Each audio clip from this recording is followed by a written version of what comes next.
يكلف الله نفسا إلا وسعها لها ما كسبت وعليها ما اكتسبت ربنا لا تؤاخذنا إن نسينا أو أخطأنا ربنا ولا تحمل علينا إصرا كما حملته على الذين من قبلنا ربنا ولا تحملنا ما لا طاقة لنا به واعف عنا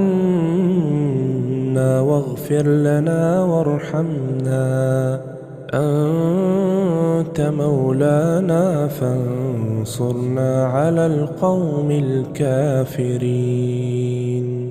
أعوذ بالله من الشيطان الرجيم.